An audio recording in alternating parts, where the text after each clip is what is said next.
ఇక మహాలక్ష్మి పథకం కింద టీఎస్ఆర్టీసీ బస్సుల్లో మహిళలకు ఉచిత ప్రయాణం కోసం జీరో టికెట్లు జారీ మొదలైంది. అర్ధరాత్రి 12 గంటలు దాటాక ఈ విధానం అమల్లోకి వచ్చింది. టికెట్లు జారీ చేసే టీమ్స్ యంత్రాల్లో ప్రత్యేక సాఫ్ట్వేర్ ఇన్స్టాల్ చేశారు. బుధవారం రాత్రి నుంచే కుషాయిగూడ, మిథాని సిటీ డిపోల్లో ప్రయోగాత్మకంగా జీరో టికెటింగ్ అమలు చేశారు. అది విజయవంతం కావడంతో రాష్ట్ర వ్యాప్తంగా అన్ని బస్సుల్లో అమల్లోకి తెచ్చారు. నేటి నుంచి జీరో టికెట్లు జారీ చేయాలని ఆర్టీసీ అధికారులను ఎండీ వీసీ సజ్జనార్ ఆదేశించారు.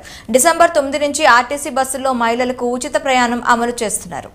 జీరో టికెట్లో ఆర్టీసీ బస్, ఎక్స్ప్రెస్, ఎక్కడి నుంచి ఎక్కడికి ప్రయాణం తదితర వివరాలు ఉంటాయి.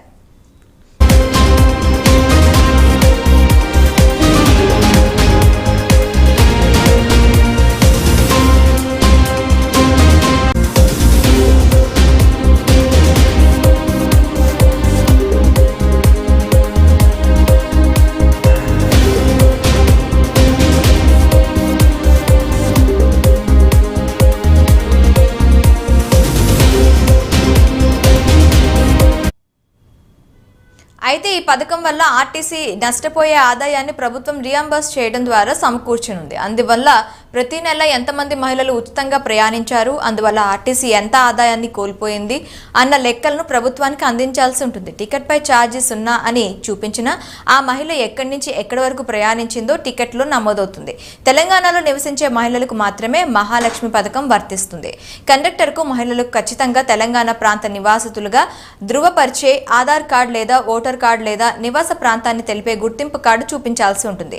జిరాక్స్ కాపీ చూపించినా సరిపోతుందని అధికారులు చెప్తున్నారు. అయితే ఈ రోజు వరకు ఎవరైనా గుర్తింపు కార్డు మర్చిపోతే మళ్లీ మర్చిపోవద్దని హెచ్చరించి జీరో టికెట్ జారీ చేయనున్నారు. ఆ తర్వాత మాత్రం అనుమతించరని అధికారులు చెప్తున్నారు.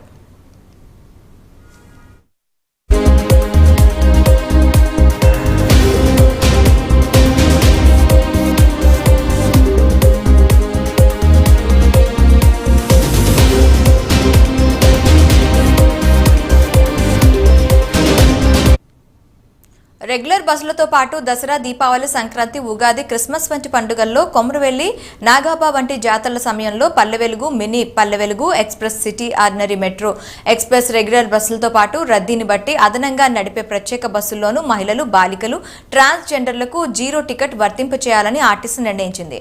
వారాంతాల్లో నడిపే అదనపు బస్సులకు ఈ నిర్ణయం వర్తిస్తుందని స్పష్టం చేసింది.